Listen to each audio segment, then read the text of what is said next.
Plus, mais je vous entends. Parfait. Bon, alors il est 19h02, je pense qu'on va commencer, si ça va à tout le monde. Bon, je me présente. Moi, je suis Emma Quéré, je suis la présidente de la SIGF pour cette année. Donc, la SIGF, c'est l'association des internes pardon, et des jeunes généticiens de France. On se retrouve ce soir pour parler de la génétique médicale, une spécialité qui est très peu connue, surtout pendant l'externat, etc. On est là pour vous donner un petit peu plus de visibilité sur ce qu'est la génétique médicale, si vous l'envisagez en choix d'internat ou pas, ou juste si ça vous intéresse. Voilà. Donc, on va commencer par une présentation assez succincte que va faire Lisa, qui fait partie de notre pôle communication, pôle formation, pardon. Et ensuite, après cette présentation générale, on passera aux interventions des différents jeunes chefs qu'on a invités pour qu'ils vous parlent de leur activité spécifiquement, parce que la génétique, c'est une spé qui propose plein d'activités différentes. C'est intéressant que les praticiens plus experts vous en parlent d'eux-mêmes. Et donc, voilà, je vais laisser la parole à Lisa pour qu'elle commence. Ça marche, bah merci Emma. Donc bonjour à tous, moi c'est Lisa et donc j'espère que vous m'entendez bien pour commencer et que vous voyez mon diaporama. Donc comme Emma l'a dit, je vais faire un peu une présentation assez rapide de la spécialité et notamment de comment ça se déroule pendant l'internat et puis après on enchaînera. Alors, de manière assez générale, la génétique, c'est une spécialité, comme l'a dit Emma, dans laquelle on ne vous parle pas beaucoup, pas assez à mon goût en tout cas, parce qu'elle est quand même très intéressante et très transversale. Donc, le diplôme d'études spécialisées, il a été créé assez tardivement, en 1995. Et donc, c'est une spécialité qui est très intéressante parce qu'elle est à la fois clinique et à la fois biologique. Et on touche à un domaine qui est ultra vaste avec des patients qui sont très différents, donc qui peuvent aller du fœtus, de la femme enceinte, du nouveau-né, l'enfant, l'adulte, donc vraiment un profil de patient très varié. Mais également des pathologies qui peuvent toucher à l'ensemble de l'organisme, ce qui fait que du coup on a des interactions qui sont immenses et multiples avec beaucoup de spécialités, et c'est ce qui en fait en partie tout son attirance. Pour l'internat en lui-même, vous me dites si je parle trop vite d'ailleurs, n'hésitez pas.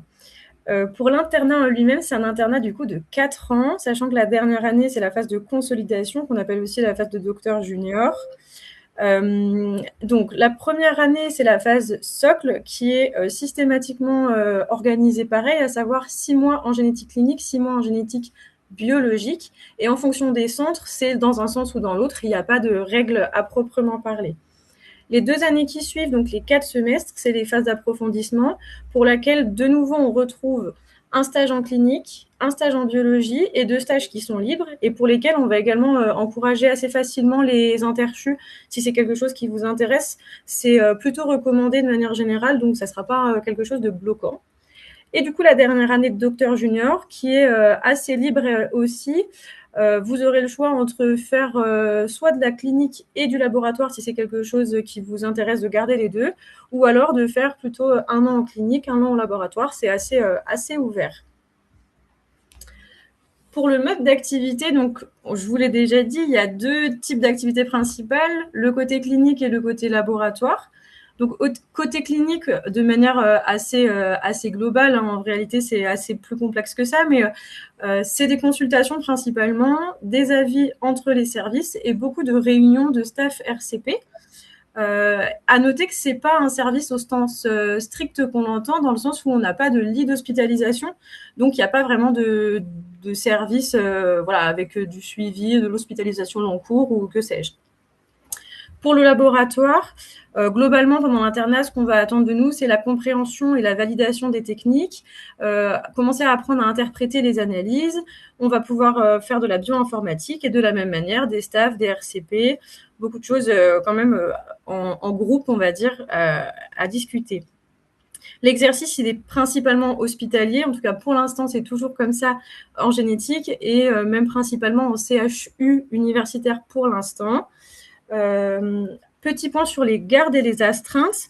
Elles ne sont pas systématiques dans le sens où elles sont déjà présentes uniquement pendant l'internat et ça dépend en fait des villes dans lesquelles vous êtes les villes proposent ou pas les gardes, proposent ou imposent d'ailleurs, ou pas les gardes et les astreintes aux urgences ou au laboratoire, mais vraiment c'est très ville dépendant. Donc voilà, je ne m'étendrai pas là-dessus, ça dépendra vraiment des villes.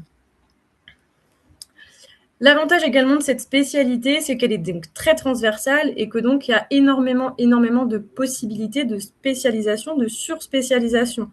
On a donc plusieurs moyens d'y accéder. Il y a déjà les FST. Les FST, c'est globalement une année supplémentaire en plus de l'internat. Il y en a 3 principales qui sont accessibles à partir du DES de génétique, qui sont la bioinformatique, la génétique médecine moléculaire bioclinique et la phytopathologie. Et comme vous pouvez le voir, énormément de diplômes universitaires complémentaires possibles.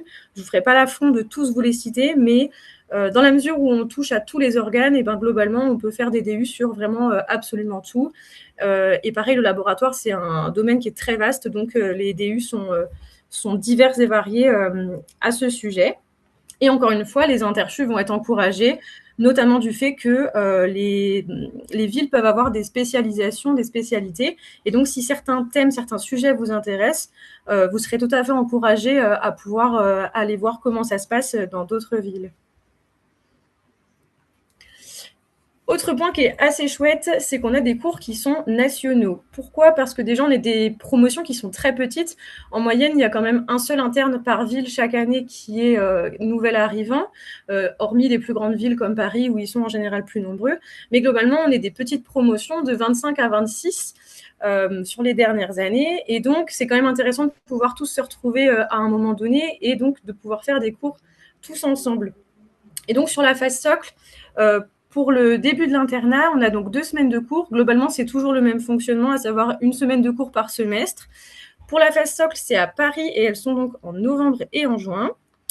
Et pour la phase d'approfondissement, donc 2 ans, 4 semestres, 4 semaines de cours, qui ont lieu cette fois-ci à Nantes en novembre, novembre-décembre, et à Paris en juin.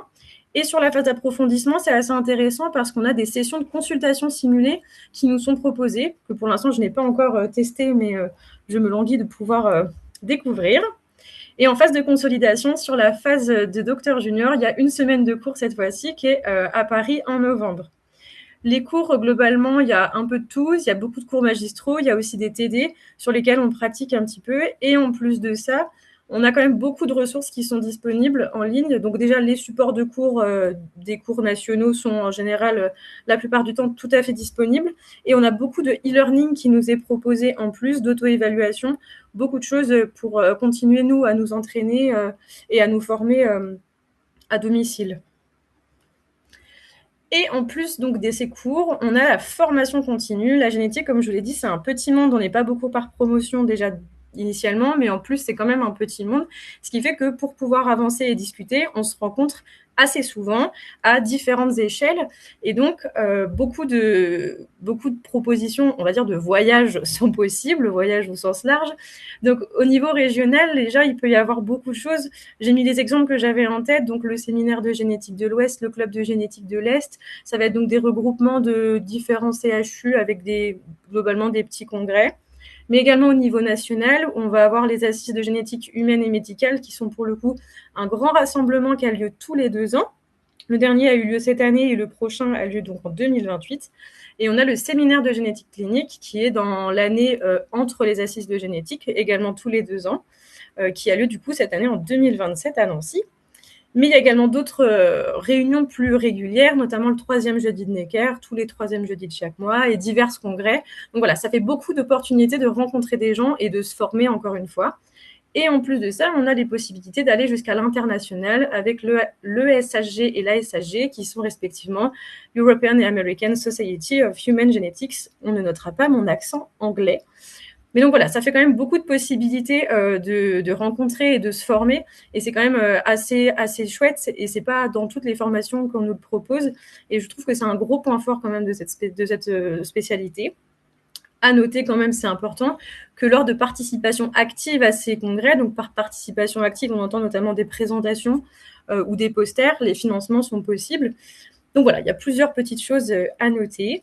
Mais moi, j'ai fait à peu près le tour de tout ce que je voulais vous raconter à ce sujet. Je ne sais pas si Emma ou d'autres, vous aviez des points à rajouter ou des choses à préciser, mais sinon, j'ai fait le tour.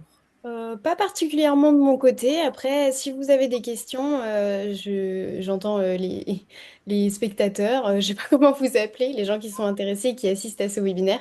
Je vous propose de poser toutes les questions à la fin. Si vous êtes d'accord aussi, les quatre jeunes chefs, pour rester jusqu'à la fin, on fera comme ça. Et voilà. Et donc, je laisse Éléonore, je crois que c'est toi qui commences, si je dis pas de bêtises, à présenter Eh ta ben pratique. oui, je peux commencer. Est-ce que c'est possible que je partage du coup Oui, en tout à fait. diapo? On va essayer, Tout à fait. Je si te ça laisse la main fonctionne. sans problème.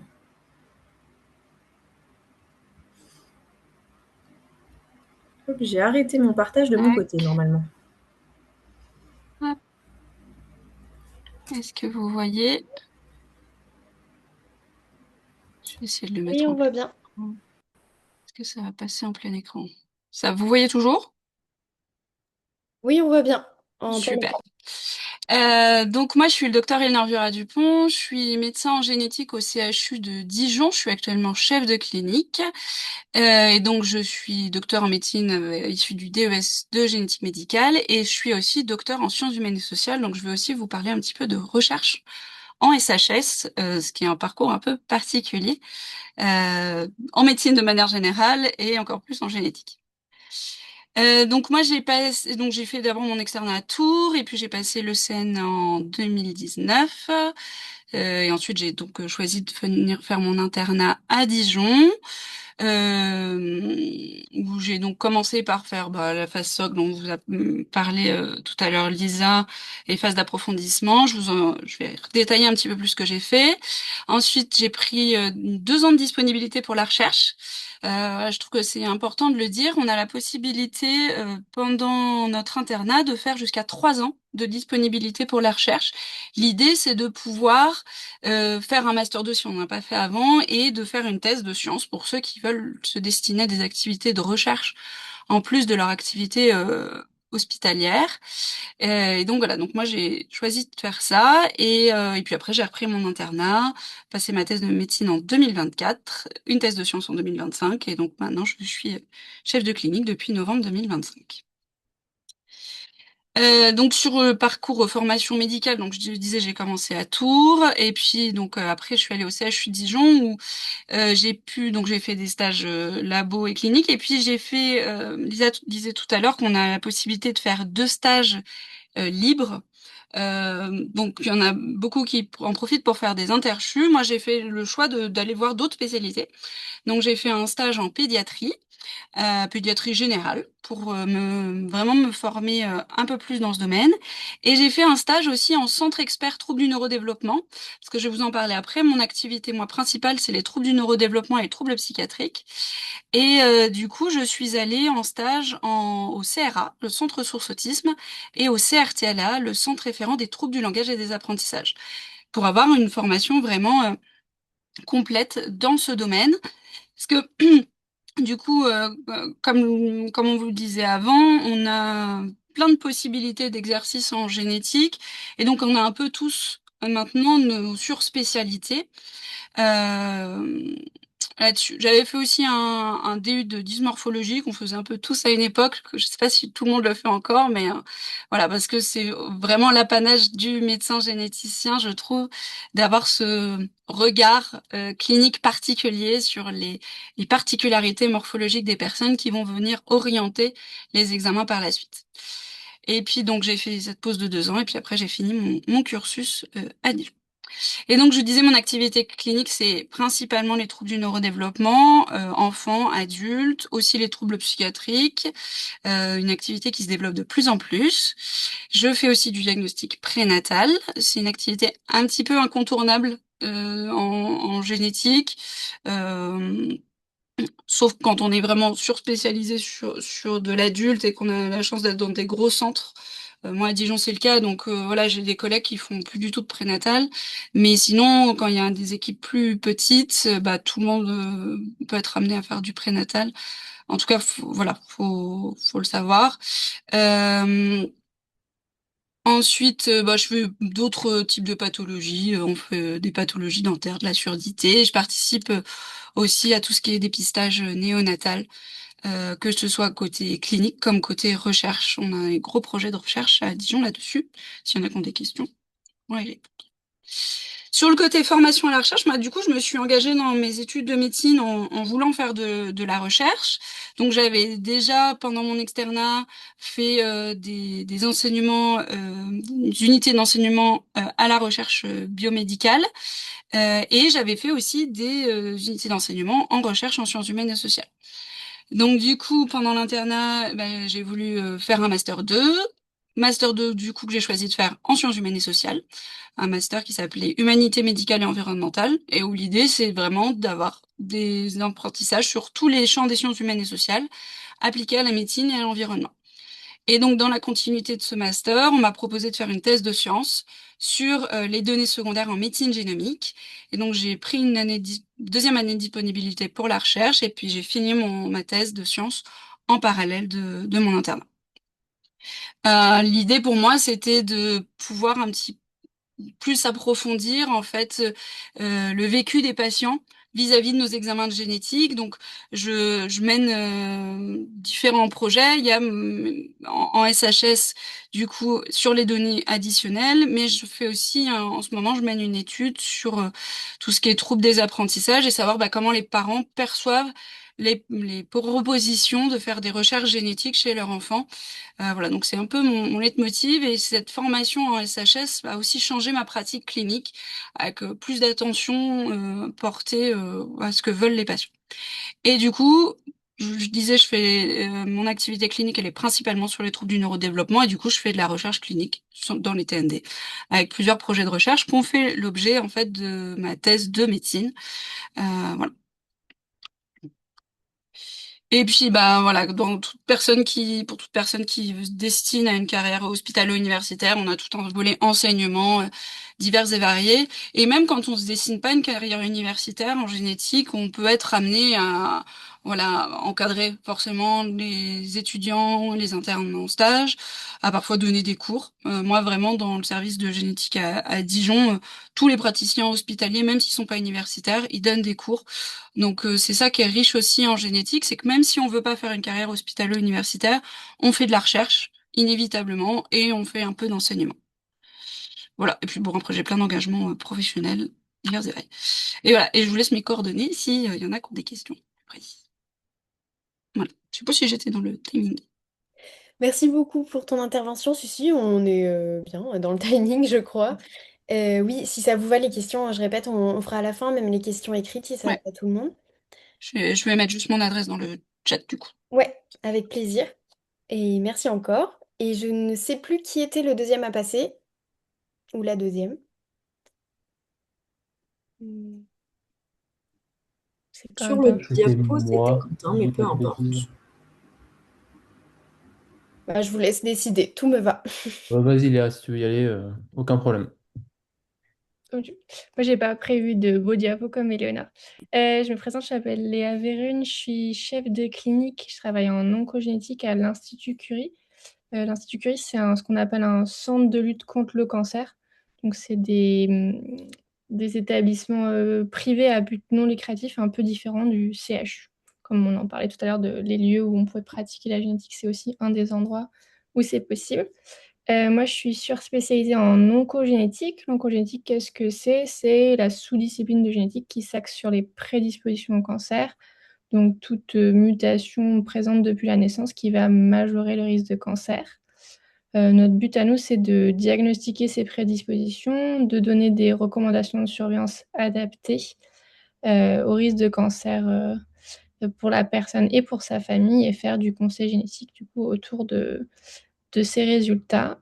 Vous connaissez sûrement l'exemple d'Angelina Jolie, du coup, qui a une mutation BRCA1 héritée de sa mère et de sa grand-mère maternelle, qui avaient toutes les deux un cancer du sein très jeune et qui a décidé de se faire enlever les seins et les ovaires. Et donc ça fait partie, moi, de ma routine quotidienne. L'oncogénétique, au premier abord, on peut se dire, ah, c'est surtout quelque chose où il y a beaucoup d'oncologues qui sont impliqués. Mais je vais vous dire que le généticien a toute sa place dans cette pratique, et notamment depuis une loi récente qui fait que seulement les personnes qui ont un DES génétique peuvent encadrer maintenant les conseillers en génétique. Donc en fait, on est quand même un atout très précieux dans les services d'oncogénétique. L'oncogénétique, c'est un peu une trinité, une sainte trinité. Il y a la consultation, le laboratoire qui va faire les analyses que nous, on va prescrire en constitutionnel, et puis le laboratoire qui va faire les analyses sur les tumeurs. On travaille tout le temps ensemble, tout le temps en communication, et autour va graviter les psychologues avec qui on a beaucoup de relations, et bien sûr, toutes les spécialités qui vont avoir la prise en charge des patients avec les cancers, donc les chirurgiens, les spécialistes d'organes et les oncologues. Donc, il faut aimer travailler en équipe, parce que sinon, honnêtement, je ne vois pas trop comment faire des consultations d'oncogénétique. Pour ce qui est de mon parcours, moi, j'ai fait mon externat à Montpellier avec un petit Erasmus. Et j'ai commencé par un internat d'oncologie. Et au bout de 2 ans d'oncologie, j'ai décidé de faire un droit Romain pour la génétique. En fait, au cours de mon internat d'oncologie, j'ai remarqué qu'une question qui revenait tout le temps des patients qui ont des tumeurs, c'est vraiment: mais pourquoi moi? Je mange bien, j'ai une activité sportive. Et en fait, les seuls patients qui avaient une réponse, c'était justement des patients avec prédisposition au cancer. Donc c'est un peu comme ça que je suis arrivée sur l'oncogénétique. Donc moi, j'ai décidé de garder uniquement un stage sur les 4 que j'avais déjà fait dans ma maquette d'oncologie pour ma nouvelle maquette de génétique, pour pouvoir faire un maximum de stages quand même en génétique. Et j'ai eu la chance de faire 2 interchus, un à Toulouse dans justement un centre de lutte contre le cancer pour faire que de la consultation d'oncogénétique, parce que c'est ça que je voulais faire. Et un stage à Clermont-Ferrand sur une plateforme qu'on appelle Auragen, qui est une des 2 plateformes en France qui fait du séquençage de génome, et donc pour apprendre l'interprétation du génome. Et moi, j'avais quelqu'un qui me chapeautait, qui était plutôt dans l'interprétation du génome dans le cadre de l'oncogénétique. Donc voilà pour mon parcours. Et puis après, ce qui est de ma semaine un peu type, donc moi, j'ai décidé de faire que de la consultation, mais on peut aussi, il y a des gens qui font de l'oncogénétique en faisant moitié en consultation, moitié de labo. Et moi, ce que je voulais rester, c'était polyvalente, ça veut dire pas faire uniquement que du cancer digestif ou que du cancer du sein. Donc je vois bien sûr principalement du cancer du sein, parce que toutes les consultations, c'est quand même ce qui revient le plus souvent. Mais je fais aussi des choses beaucoup plus rares, et justement, c'est vraiment ce qu'on apporte en tant que généticien dans les équipes d'oncogénétique, que ce soit des tumeurs neuroendocrines, du rein, du cancer du poumon encore plus rare avec des prédispositions. Et moi, je me fais du mésothélium. Je me suis surspécialisée aussi en oncohématogénétique. On fait pas mal des cancers au niveau de l'œil à l'Institut Curie. Et puis, quelque chose qui a vraiment à la fois presque des maladies rares et de la génétique, c'est tout ce qui est cancer chez les enfants, où on peut trouver des formes plus syndromiques, donc plus en lien avec les maladies rares. Et bien sûr, dans cette activité clinique, il y a les avis et aussi les encadrements des conseillers en génétique, qui est super important, et toutes les RCP, il y en a tellement, que ça soit au niveau local, national, j'en ai fait une européenne il n'y a pas longtemps, et puis des plus spécifiques pour chaque maladie, les syndromes de Iframi, des choses beaucoup plus rares. Et bien sûr, on va aussi discuter de la meilleure surveillance à mettre en place. Donc, on va être tout le temps en relation avec les oncologues et les spécialistes d'organes pour, bien sûr, une fois qu'on a fait la prédisposition, être sûr que nos patients, ils ont bien le bon suivi. Et on dirait que le reste de mon activité, donc 30% à peu près, il y a tout ce qui est autour de la pédagogie. On va accueillir des étudiants externes, internes, des secondes il n'y a pas longtemps. Ceux qui ont fait le DU oncogénétique, ils vont venir en consultation avec nous. Donc ça prend un temps supplémentaire pour expliquer. Et puis moi, un de mes dadas, c'est le management des internes avec vraiment le bien-être au travail.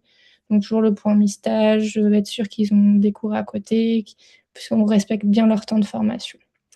Et avec la fac, comme je suis chef de clinique, il y a aussi des cours à donner et beaucoup de surveillance d'Écosse et de création de sujets d'Écosse.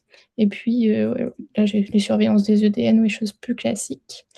Il y a une partie un peu que j'appelle recherche. C'est pas de la recherche fondamentale, mais c'est plutôt inclure des patients dans des protocoles ou créer des cohortes avec les patients qu'on a vus, bien sûr aller présenter ses projets en congrès ou en séminaire. Et puis il y a une partie dont on ne parle pas souvent, je trouve, mais c'est bien sûr de se continuer à se former nous-mêmes. Donc moi, par exemple, j'avais l'opportunité d'aller voir d'autres consultations d'oncogénétique qui étaient encore plus surspécialisées pour me former dans ces spécialités-là. Donc voilà à peu près mon activité dans la semaine et j'espère que ça vous aura donné envie de faire l'oncogénétique. Je te laisse la parole du coup, Quentin. Ouais, merci. Je sais pas si Emma, tu peux intervenir ou j'y vais directement. Non, non, vas-y, je t'en prie. Ok. Bonjour à tous, moi je m'appelle Quentin. Alors deux petites corrections par rapport à la présentation me concernant. Alors je suis pas jeune chef, moi je suis encore techniquement interne.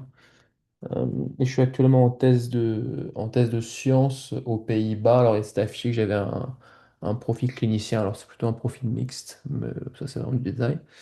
Donc moi initialement je suis interne au CHU de Montpellier, côté de David Geneviève, qui est le coordinateur local et régional. J'ai fait 3 ans d'internat pour le moment et actuellement je suis en disponibilité pour ma thèse de sciences aux Pays-Bas, dans une ville qui s'appelle Nijmegen. Alors, sauf si vous suivez la D1 hollandaise, hein, en général, vous ne connaissez pas cette ville. Enfin, il n'y a que les généticiens qui la connaissent. C'est une petite ville, mais qui est réputée pour avoir, on va dire, le plus gros labo de diagnostic génétique des maladies rares au monde. Donc, je suis parti faire ma thèse là-bas dans le groupe de Alex Heuschen. Euh, pour pas trop m'éterniser sur mon parcours, j'ai fait 2 interchus également en cinquième et sixième semestre. Le premier, je l'avais fait à Bordeaux en neurogénétique chez Cyril Goiset, en neurogénétique clinique. Et le deuxième, j'étais parti à l'étranger, à McGill, pour faire de la neurogénétique pédiatrique. Euh, et rapidement, l'objet de ma thèse, que je mène actuellement, donc je suis en deuxième année, c'est d'utiliser des nouvelles technologies de séquençage, à savoir notamment le séquençage long grid, le séquençage de troisième génération qui va sans doute remplacer le NGS, pour diagnostiquer des patients avec une maladie rare sans diagnostic génétique. Euh, donc c'est mon travail de thèse. Donc nous, on est spécialisé dans plusieurs grands types de maladies rares. On est impliqué dans des projets européens comme Solvay-RD ou maintenant RDRA. Et moi, je m'occupe le plus spécifiquement des patients avec un TND et des patients avec une maladie immunitaire. Euh, je finirai ma thèse dans une année, après 3 ans. Si vous le souhaitez également, vous pouvez demander une extension une quatrième année. Alors ça demande une extension, enfin l'accord de votre coordinateur local, mais vous pouvez faire 4 ans en fait, en tout, de disponibilité pour thèse de sciences. Puis après, je retournerai à Montpellier faire mon docteur junior dans le service de clinique.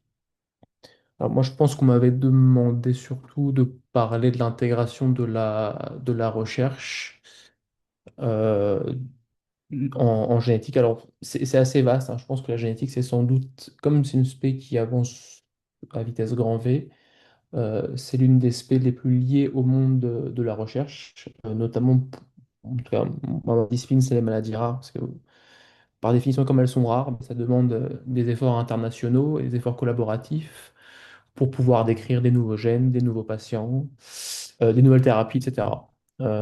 Donc, c'est une spé qui est vraiment, il y a beaucoup qui est très poreuse avec le monde de la recherche, alors que ce soit à la fois de la recherche extrêmement fondamentale, mécanistique, donc là, ça va être vraiment de la paillasse, la recherche plus, on va dire, translationnelle, ce que je fais, par exemple, comme par exemple trouver des nouveaux diagnostics pour des patients avec une maladie rare ou trouver des nouvelles cibles thérapeutiques pour une maladie rare bien définie ou un gène très spécifique, ou bien de la recherche plus clinique, ou bien de la recherche en SHS comme Léonore. Vous pouvez aussi avoir d'autres aspects recherche, notamment la bioinformatique. Donc là, c'est purement in silico.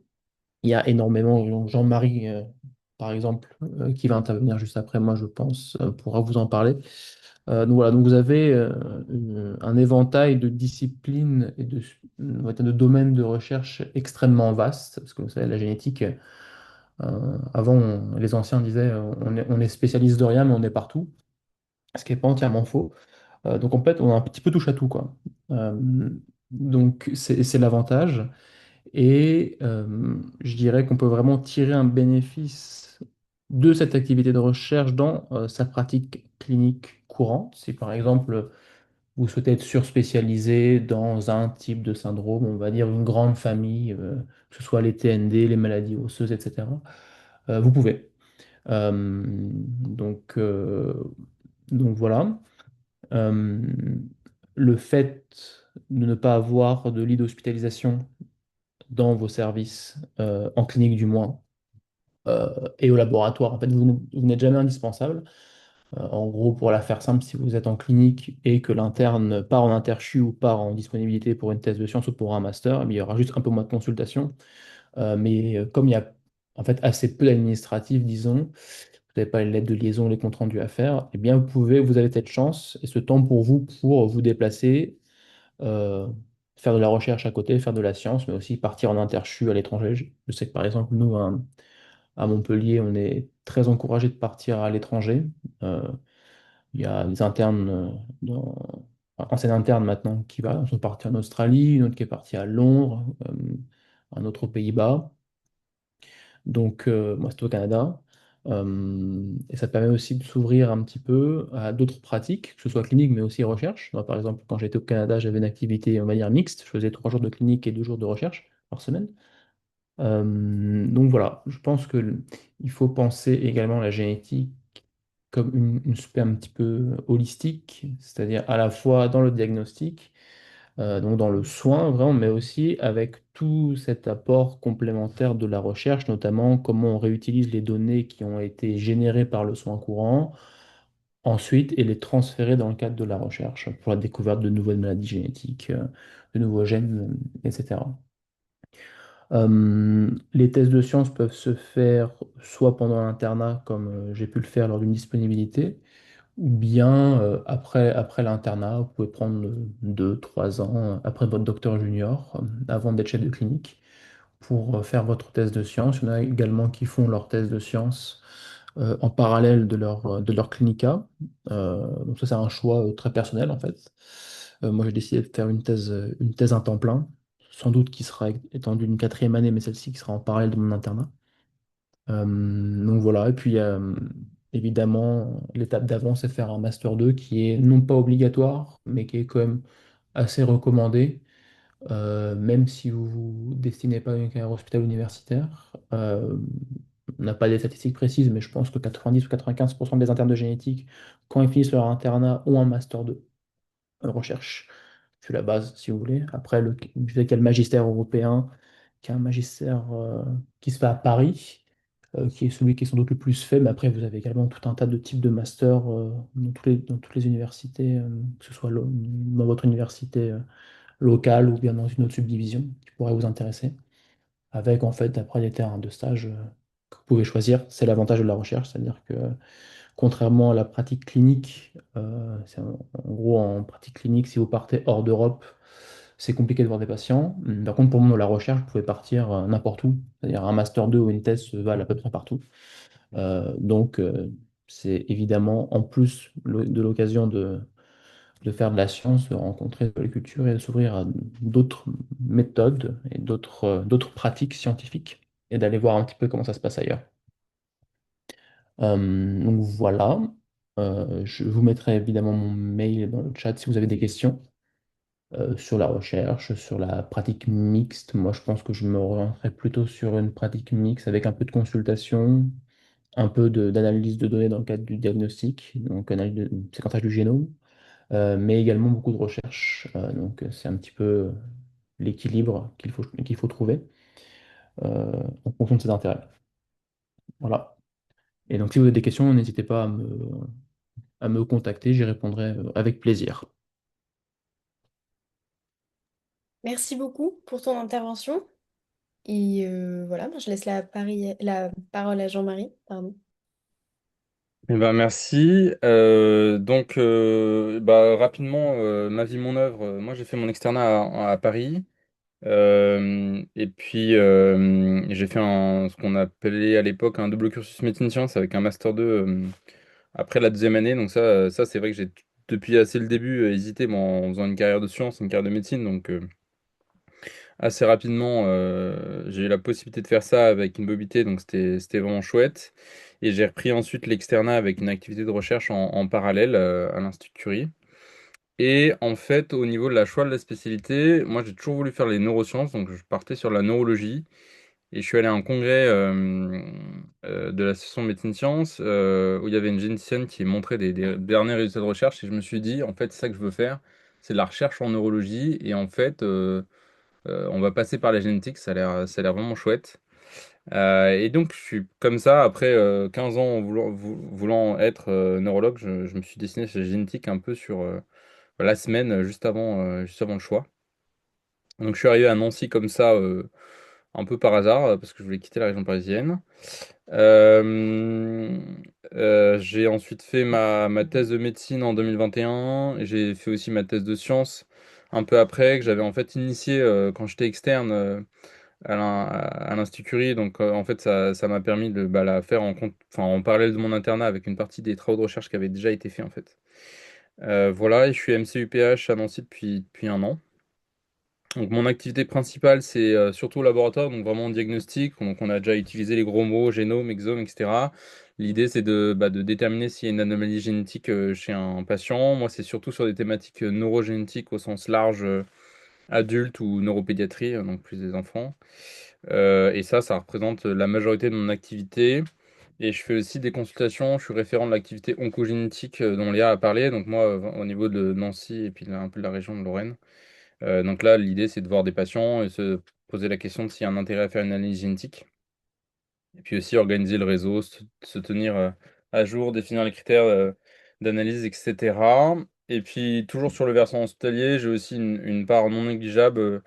Alors c'est, disons, de bioinformatique au sens très très large.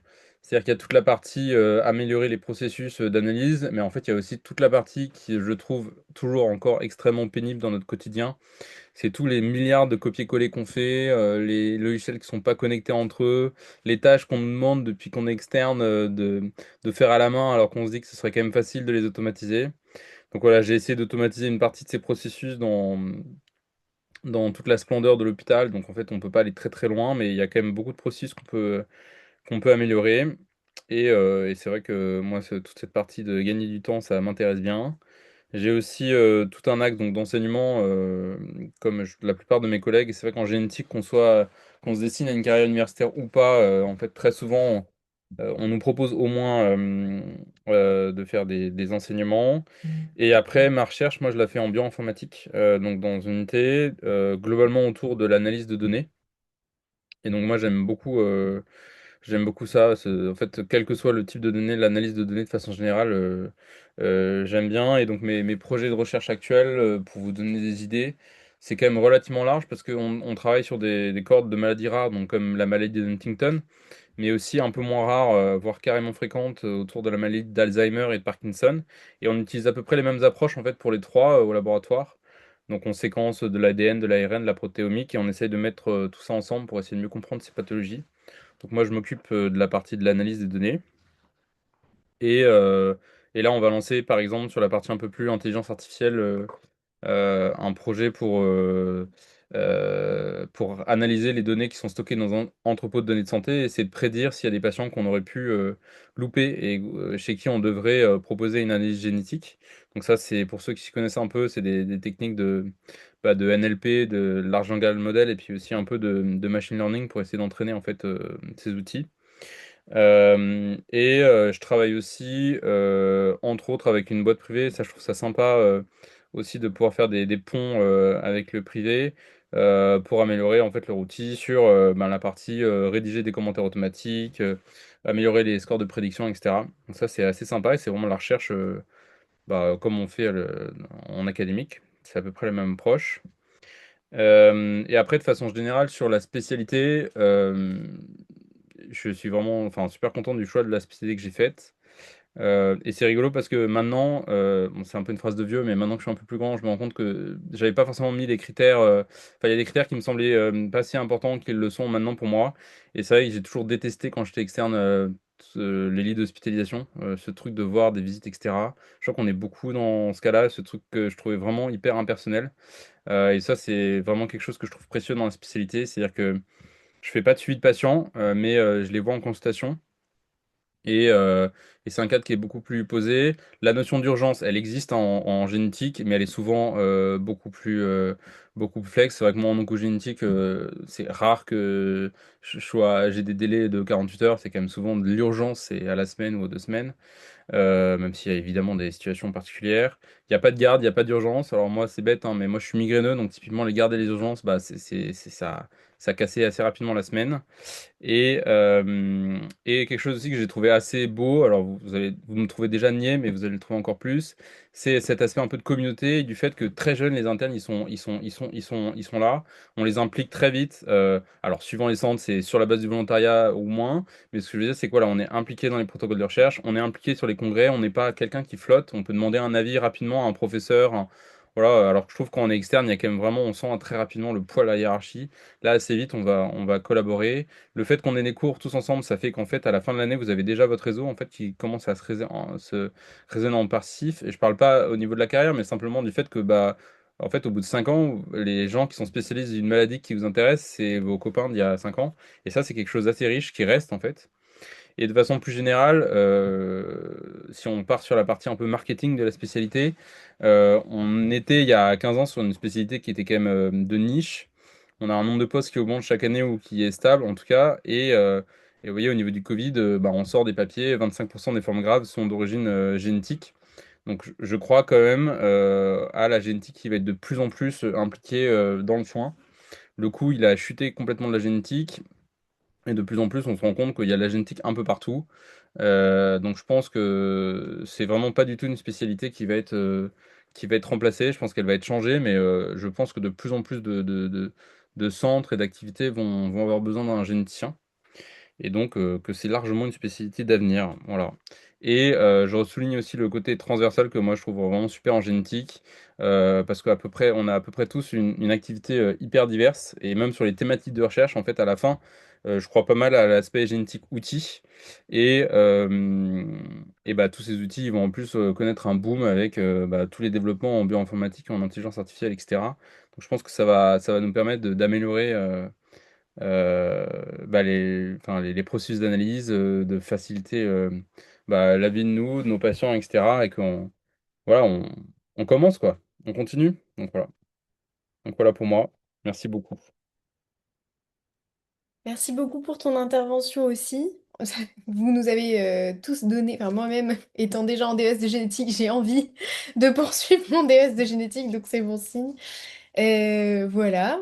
Ben, on va peut-être commencer par répondre aux questions dans le chat et après les questions à l'oral s'il y en a.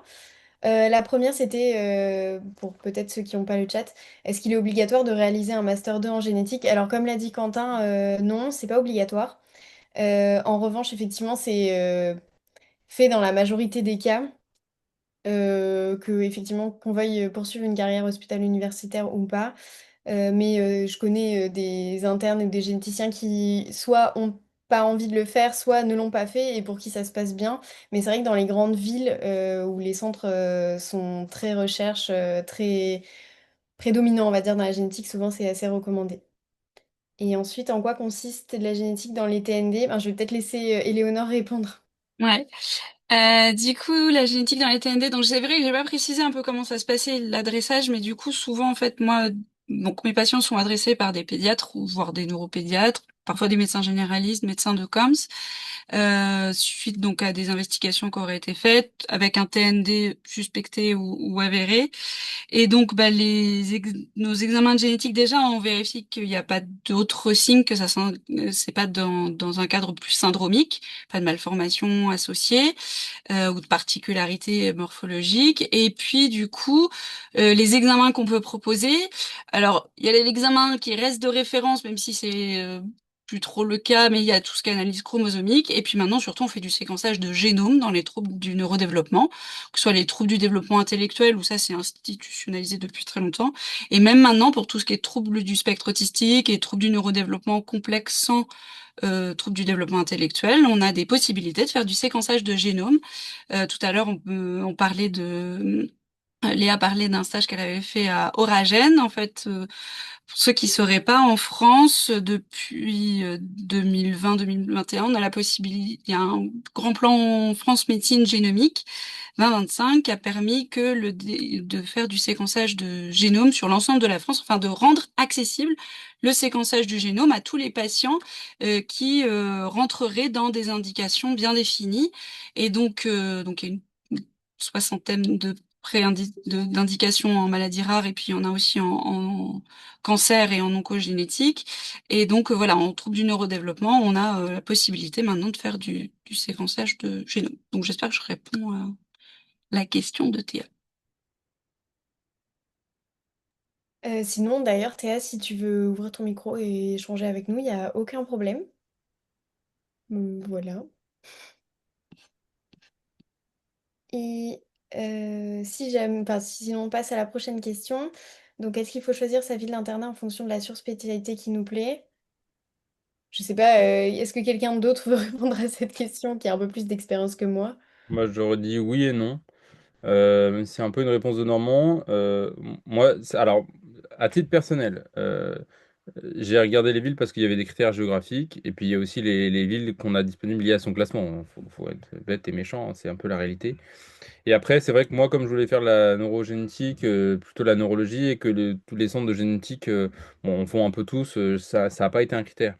Mais c'est vrai que si, par exemple, vous hésitez entre deux villes, je sais pas, Strasbourg et Nancy, et vous vous intéressez par l'ophtalmogénétique, ben, à Strasbourg, il y a le gros centre de l'ophtalmogénétique, et donc ça peut être un critère de discernement. Donc ça, j'ai pris un exemple aléatoire, mais donc il peut y avoir cette notion de se dire, on fait pas de cardiogénétique à Nancy, on en fait à Nantes. Bon, bah, je parle de Nancy parce que je connais un peu mieux, mais voilà, ça peut être du coup bah, une des pistes de réflexion. Mais ensuite, on a, je pense, tous souligné le fait que on est hyper encouragé à bouger, à faire des interchus. J'en ai fait un, j'en connais plusieurs qui en ont fait deux, voire comme bah, que Léa a changé de spécialité. Et en fait, il me semble qu'il y a plusieurs internes qui ont fait pratiquement la moitié de leur internat dans une autre ville ou à côté. Et en fait, c'est facile de se faire former, enfin, bouger un peu. Il y a le docteur junior aussi qui est nationalisé, donc qui permet de changer de ville. Ça me semble pas être un frein non plus. Ça peut être un critère de discernement, mais voilà, c'est à peu près ça. Et je... Pour rebondir, ah, pardon. Ouais, vas-y, vas-y. C'était pour rebondir, moi j'ai plutôt placé mes pions pendant l'internat, genre faire des interchutes dans les villes où je voulais aller plus tard. L'internat en soi, ça n'a pas défini où j'allais finir ma carrière, quoi. Donc, de toute façon, c'est toujours évolutif et c'est un petit monde. Donc, s'il y a un poste très particulier qu'on va, il va falloir être mobile aussi, je pense. Il y a quand même beaucoup de gens qui bougent de ville. Et on parlait des interchus, mais il y a aussi tout ce qui est diplôme universitaire ou interuniversitaire, hein, qui permet justement d'avoir cette qualification un petit peu en plus sur spécialité. Et puis il y a plusieurs DU qui demandent en plus de faire des stages dans la surspécialité. Je vois par exemple en cardiogénétique, c'est le cas, il faut aller faire plusieurs semaines de stage dans un centre de cardiogénétique. Donc voilà, c'est aussi une autre manière de se former sans choisir une ville. Où il y a déjà la surspécialité et comme le disait Léa, souvent en fait on se rend compte pendant l'internat aussi de ce qu'on veut réellement faire et donc on fait ce qu'il faut pour aller se former un peu plus. Bonjour, Merci. j'avais une petite question. Je me demandais s'il y avait un document qui répertoriait les surspécialités des villes ou pas. Il y a le guide des villes qui peut permettre de le savoir, qui a été fait par Mm. la SIG. D'accord, ok. Ok, ça marche. Merci. Sur le site de la SIGF, effectivement, normalement il y a les infos. Ouais, il y a alors oui effectivement. Il y a des infos, mais alors des listes très précises de quelles activités sont où, ça je pense pas. En tout cas, ça me parle pas. Mais que quelqu'un me corrige si je me trompe. Non, mais il y a les Euh, thématiques des villes, ça peut donner une idée. oui, voilà, exactement. Il y a quand même des activités, mais alors les activités très précises listées, non, ça je crois pas. Pas à ma connaissance. Après, faut pas hésiter à contacter les référents des villes qui sauront vous dire si un petit peu s'il y a des activités principales dans la ville ou pas. Ok, super, merci. Oui, voilà, exactement. Moi, je rebondis sur ça. Justement, le site de la SIGF, il est là aussi pour vous présenter mieux la spécialité. Vous pouvez aller fouiller un peu partout ce qui vous intéresse.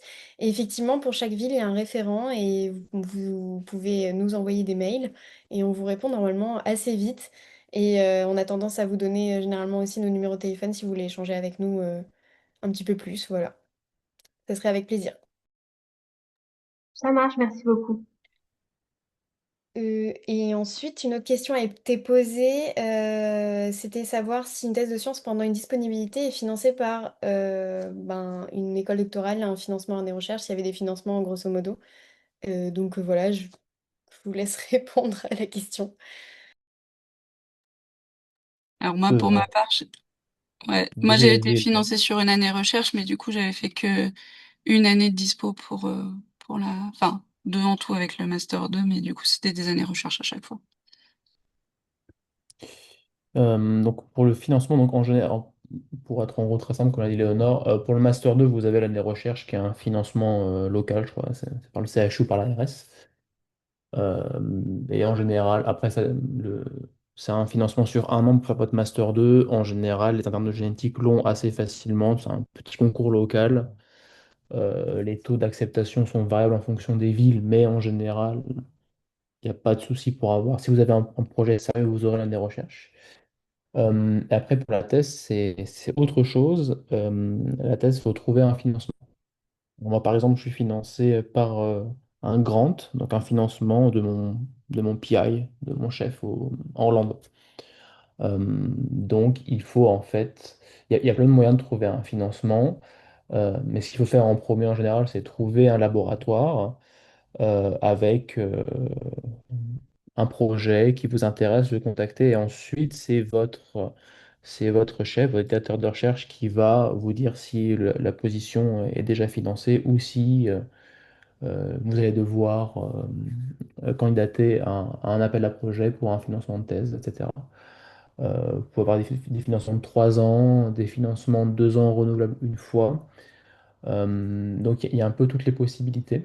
Mais ce qu'il faut retenir, c'est que c'est pas vous dans votre coin.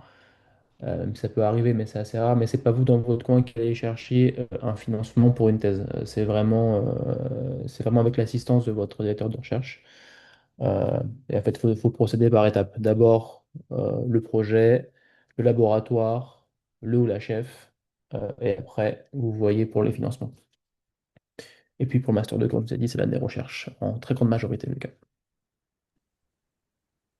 Plus ceux qui font la thèse en parallèle de leur internat, donc il faut qu'ils soient acceptés à l'école doctorale, mais ils n'ont pas besoin de financement supplémentaire vu qu'ils se débrouillent, quoi. Ils le font en parallèle. Voilà. Ils n'ont pas de salaire, quoi. C'est dommage. C'est ballot. Alors, pas eu cette chance. Bon, merci beaucoup pour vos réponses. Est-ce qu'il y a d'autres questions dans le chat? Enfin, n'hésitez pas à écrire dans le chat ou alors prendre la parole. On va peut-être laisser 2 minutes si jamais il y a quelqu'un qui écrit dans le chat. Mais sinon, je vous remercie tous pour vos interventions et d'avoir répondu rapidement à notre email ou SMS, ça dépend de qui. Mais voilà. Si, pendant qu'il y en a qui écrivent, je voulais juste repréciser, on a beaucoup parlé de recherche, mais quand même, comme le disait Jean-Marie, la génétique maintenant, elle va de vraiment partout.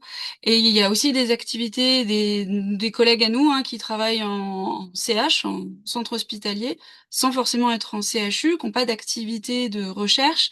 Et donc voilà, il faut pas se dire génétique, on fait forcément une carrière HU. Il y a aussi plein de possibilités côté H. Voilà, dans les services, il y a des PH et il y en a qui sont aussi HU. Et voilà, moi j'ai des exemples effectivement de centres hospitaliers où il y a des PH sans activité universitaire du tout. Donc voilà, c'est vrai que nous, là, on a des profils particuliers. On est trois à être en thèse de sciences. Il y a aussi le chef de clinique, donc forcément une activité aussi universitaire. Donc voilà, il y a aussi possibilité euh, de pas, enfin voilà, de faire que du H. Par contre, le libéral, non, pour l'instant, vraiment, c'est pas. C'est vrai qu'on en a pas parlé, mais ouais, pour l'instant. Et encore, ça arrive, mais c'est vrai que c'est pas encore. À Paris, il y en a 3, 4, ouais. Ouais, voilà. Pour pouvoir le financer, le libéral en génétique. Bah, c'est le patient qui finance, hein, c'est cher. Ouais, c'est ça. Ouais.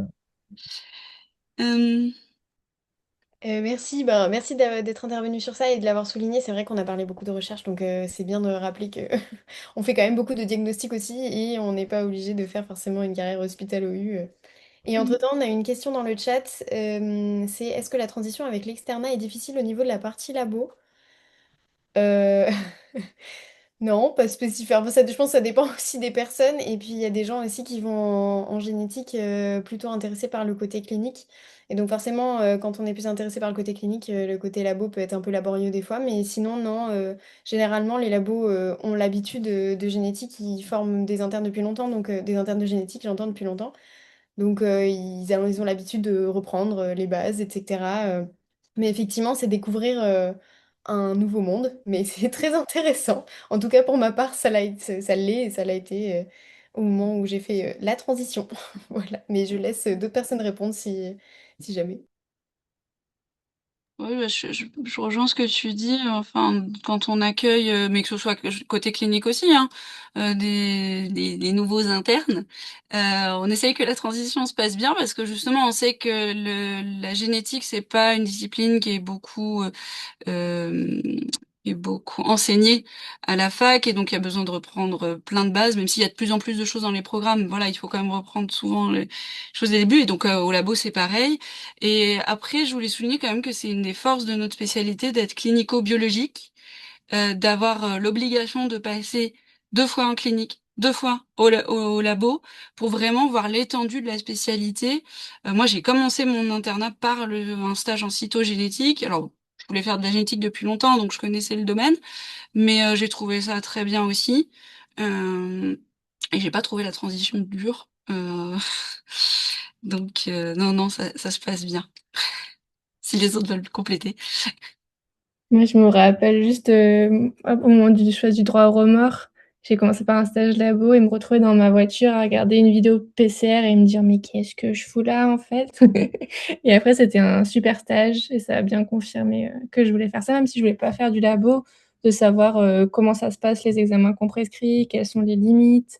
Je trouvais ça super intéressant et justement pouvoir pousser les tests au maximum quand on a vraiment une idée spécifique au niveau de la clinique. Et ouais, je suis tout à fait d'accord avec toi. Je trouve que d'avoir à la fois le labo et la clinique, c'est vraiment un truc valorisant. D'avoir fait des stages mixtes aussi. Moi, j'avais des stages où je prescrivais l'analyse et c'était moi qui faisais.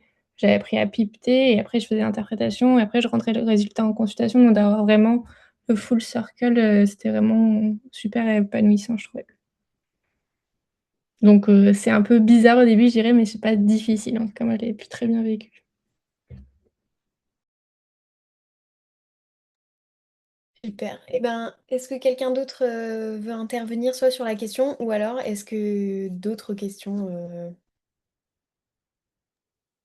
Oui, j'ai une question encore. Je suis arrivée pile à ce moment-là, au moment où vous parlez de FST, et je me demandais si ça se faisait beaucoup dans votre spécialité.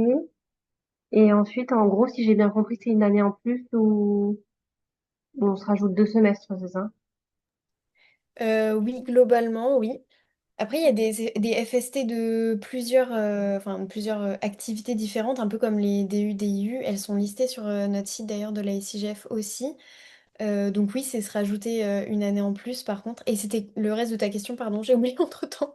Est-ce qu'il y en a Ouais, beaucoup? c'est comment? C'est ça, je crois, ta question. Est-ce qu'il y en a beaucoup? Oui, est-ce que ça se faisait, enfin, dans votre espèce que vous faites souvent des FST génétiques, quoi? Ah. Ok, C'est ou pas? c'est assez nouveau les Pas FST, trop. donc Ah, d'accord. là du coup les internes qui peuvent en bénéficier, bah ils ont commencé il y a pas si longtemps que ça. D'accord. Donc là moi à Dijon on a une interne qui est en FST en ce moment de bioinformatique.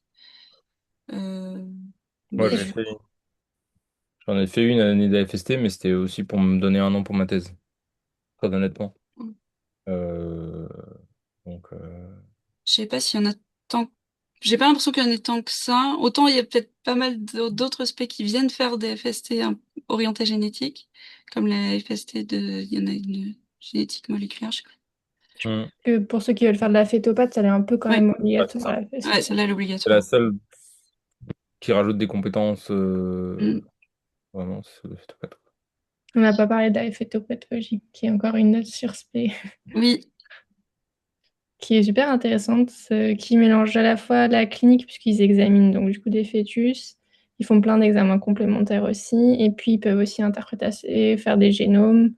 Donc, et puis faire aussi des consultations de rendu sur des IMG aussi. Donc, c'est quelque chose qui est aussi, je pense, très transversal et super intéressant. Et c'est souvent soit des gynécos, soit des anapathes, soit des généticiens qui font ça. Mais après, moi, personnellement, il faut avoir le cœur accroché pour voir des petits fœtus tout le temps. Oui, voilà. Ben, merci. Je pense que je rajouterai pas grand-chose. Effectivement, on peut pas faire intervenir chacun de toutes les spécialités ou surspécialités de génétique parce que vraiment, comme on l'a dit jusqu'à maintenant, c'est très transversal. Donc voilà, mais effectivement, il y a plein d'autres activités qu'on n'a pas abordées forcément ce soir, dont la phétopath. Et effectivement, la FST phétopath, c'est probablement celle dont j'ai le plus entendu parler avec celle de Bioinfo. Et la FST génétique, elle est surtout faite par effectivement des gens qui viennent en dehors de génétique, enfin des DES d'autres spé. Mais j'avais entendu dire qu'il y avait des gens de génétique qui faisaient aussi la FST de génétique parce qu'à un moment, peut-être ça permettait d'accéder plus facilement au labo parce que la génétique a des petites contraintes niveau signature d'examen biologique par rapport au à l'aspect biologie médicale, enfin biologie médicale, pardon. Euh, et donc voilà, mais je crois que c'est plus trop d'actualité, donc je veux pas dire de bêtises, mais T'as raison, c'était mon cas et, et ça a bien fonctionné. bah, j'ai rajouté un an de plus, quoi, et ça n'a absolument aucun impact pour le Ouais, reste. voilà, ben, c'est ce que j'avais un peu entendu dire, que finalement, ça n'avait pas Hmm. trop d'intérêt finalement pour cet objectif-là, entre guillemets. Voilà. C'est ça. Ok, super, merci. Mais n'hésite pas à aller voir la liste que je n'ai pas du tout en tête, qui est probablement sur le site, notre site de la ICGF. Voilà. Ok, je regarde. Est-ce qu'il y a d'autres questions? N'hésitez pas. Je voulais juste préciser pour les futurs internes, là, donc les futurs néos qui vont devoir faire les choix. Moi, j'étais passée pas mal, 1 ou 2 jours ou une semaine dans les spé qui m'intéressaient, dans des services qui m'avaient accueilli à bras ouverts pour justement réfléchir. C'est pas un choix facile du tout. Des fois, c'est très dépendant de ce que les gens vont choisir en amont de nous.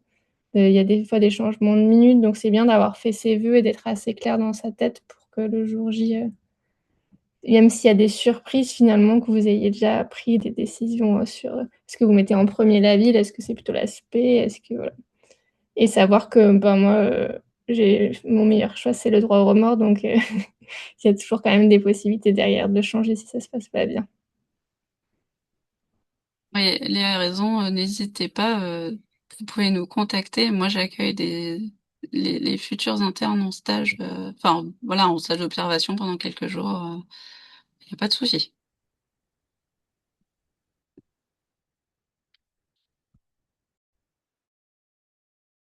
Je crois qu'on est arrivé à bout des questions. Je vous remercie encore une fois tous, les externes ou étudiants en médecine qui étaient intéressés et qui ont suivi le webinaire jusqu'à la fin, et également ben, tous les intervenants, tous les jeunes chefs qui ont répondu présents à notre sollicitation. Et voilà, ben, effectivement, j'espère que ça vous a donné envie de faire de la génétique et s'il n'y a plus de questions, plus d'interventions, je vous souhaite une bonne soirée à tous et à bientôt, j'espère, en génétique. Merci à la SIGF et puis à la prochaine. Si. Bonne soirée. À tous, au Bonne revoir. soirée à Bonne tous. soirée, au revoir. Merci, au revoir.